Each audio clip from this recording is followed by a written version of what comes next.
How did you y'all? This is John, and today we're talking about Sleepwalker, a movie that came out back at the beginning of the year, starring Hayden Panettiere. In Sleepwalker, it deals with this woman. Her daughter has just been killed in a car crash. The same car crash put her abusive ex-husband into a coma, and weird things start happening in her house. Her and her son start sleepwalking. They start seeing these things, these entities, and we have a movie. Now, to get things started, why on earth is this Hayden's final film? I mean, I know why. It's gut-wrenching, but I kind of wish she had gone out with a bit of a bang. Because this movie, I wouldn't necessarily say it's as bad as Bruce Willis's final film, but oh boy, is it pushing it. Now, to get things started, the only redeeming quality this movie has is, Hayden Panettiere. While this may not be her best performance, you could definitely tell she was trying her hardest. And, I wouldn't say it's a bad performance in any way, shape, or form. It'll make a similar, argument with Justin Chadwick, who plays her abusive ex-husband. The guy was kind of intense in the role. And really, that's kind of all this movie has going for it. A couple of fine performances, everything else surrounding it. It's not even grade B slop. It's more grade C slop. First of all, the story kind of has a couple of interesting elements to it, but it doesn't utilize them at all. And beyond that, it's just kind of your average haunting movie. Your average haunting movie you've seen 1,000 times.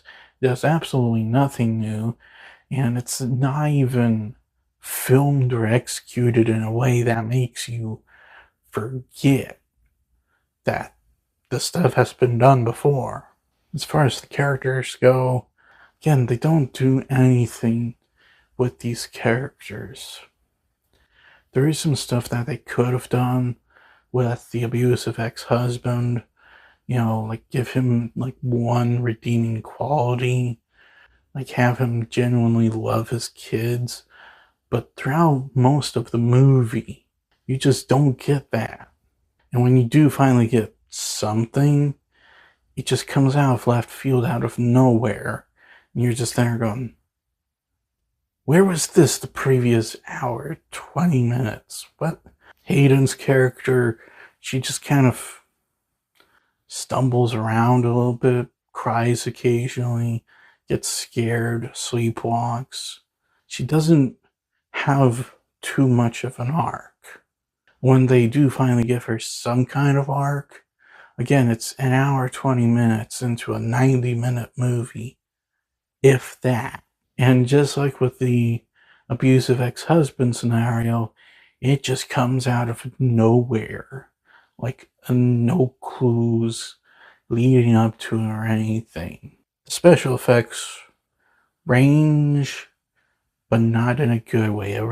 They range between just plain old bad to absolutely horrendous. I'm serious, they range from these extra fingers coming out that, look bad but don't look terrible, to a fire that looks like something out of an asylum movie. That's the range of this movie's special effects.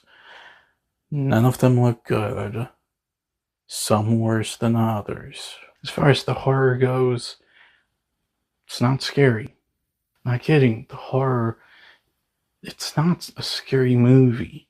It's just too cheap and cheesily made to be, effective horror. at all. Because of how cheap and cheesily it's made, you just feel nothing. You're not scared. It's not, truly intense. It's just kind of nothing. And while I gave, props to Hayden and Justin, all the other actors in the movie are pretty bad. Like, exclude those two, everyone else is just kind of wooden, or they just didn't want to be there. It's also, okay, how do I talk about the ending without giving away spoilers?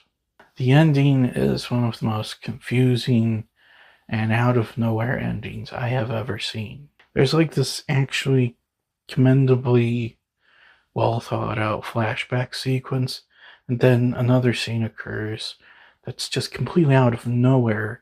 You're given no context as to what's going on, and then the movie ends. Allegedly, they were trying to make the ending completely ambiguous. However, an ambiguous ending has a tail of breadcrumbs that you can follow in order to get an idea as to what happened. I sound like a broken record saying this when I am dealing with a terribly executed, ambiguous ending, but that is how it is. That is how you set up an ambiguous ending. 2001: A Space Odyssey and Inception both do this beautifully. They leave you a trail of breadcrumbs to follow in order to get a good understanding as to what the heck happened. But instead, no, you just don't get anything at all. Guys, at the end of the day, I really hate the fact that this is Hayden Panettiere's final movie. I will admit, the only reason why I even bothered to watch it is because it's Hayden's final movie. I'm kind of half hoping that someone goes out and says, hey, we filmed this movie with her secretly. This is her actual final movie, and it's much better than this crap. I'm kind of hoping that happens, although let's be realistic here. That's probably not going to happen. Hayden Panettiere deserved way better than this as her final movie, just like Bruce Willis deserved way better than Assassin as his final movie. And what we have left for their legacy is a crappy final movie. In this case, with Hayden, I'll, like I said, I think it's better than Bruce's final movie, but not by much. Hayden Panettiere deserved better. I'm gonna give Sleepwalker a 1. I don't feel so good. I hated it. I hated doing that, but like I said, she deserves better. Well, that's all the time I have for today. Please look forward to more videos real soon. Please hit the like button if you enjoyed this video. Please also subscribe if you're new to the channel. And please don't forget, I also have a secondary channel where I do gaming content. Please go check it out. And as per usual, please remember, the Podetsky will return.